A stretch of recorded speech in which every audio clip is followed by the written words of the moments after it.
അമേരിക്കയിലെ നെബ്രാസ്കയിൽ പള്ളിമേടയിൽ കത്തോലിക്ക പുരോഹിതൻ ദാരുണമായി കൊല്ലപ്പെട്ടു. പള്ളിമേടയിൽ അതിക്രമിച്ചു കയറിയ അക്രമി പുരോഹിതനെ കുത്തി കൊലപ്പെടുത്തുകയായിരുന്നു.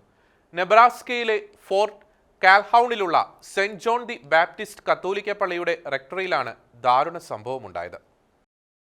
65 വയസ്സുകാരനായ ഫാദർ സ്റ്റീഫൻ ഗഡ്സിലാണ് ആക്രമിക്കപ്പെട്ടതെന്ന് ഒമാഹ അതിരൂപത പ്രസ്താവനയിൽ അറിയിച്ചു. വൈദികന്റെ ആത്മാവിന് വേണ്ടി പ്രാർത്ഥിക്കുന്നതായും അതിരൂപത വ്യക്തമാക്കി. ഒമാഹയിൽ നിന്ന് 16 മൈൽ അകലെയാണ് ഫോർട്ട് കാൽഹൗൺ സ്ഥിതി ചെയ്യുന്നത്. പള്ളിയിൽ കൊലപാതകം നടന്നതായി വാഷിംഗ്ടൺ കൗണ്ടി ഷെരീഫ് ഓഫീസും സ്ഥിരീകരിച്ചു. ഞായറാഴ്ച പുലർച്ചെ 5 മണിയോടെയാണ് അക്രമി കത്തിയുമായി പള്ളിമേടിയിൽ അതിക്രമിച്ചു കയറിയത്. ഫാദർ സ്റ്റീഫൻ ഗഡ്സിൽ തന്നെയാണ് ആരോ റെക്ടറിൽ അതിക്രമിച്ചു കയറിയതായി പോലീസിൽ റിപ്പോർട്ട് ചെയ്തത്. സംഭവ സ്ഥലത്തെത്തിയ പോലീസ് കുത്തേറ്റ നിലയിൽ വൈദികനെ കണ്ടെത്തുകയായിരുന്നു. തുടർന്ന് നെബ്രാസ്ക യൂണിവേഴ്സിറ്റി മെഡിക്കൽ സെന്ററിൽ എത്തിച്ചെങ്കിലും പരിക്കുകൾ ഗുരുതരമായതിനാൽ മരണത്തിന് കീഴടങ്ങുകയായിരുന്നു. അക്രമിയെയും സംഭവ സ്ഥലത്ത് നിന്ന് പിടികൂടിയതായി Washington County sheriff Mike Robinson പ്രസ്താവനയിൽ അറിയിച്ചു.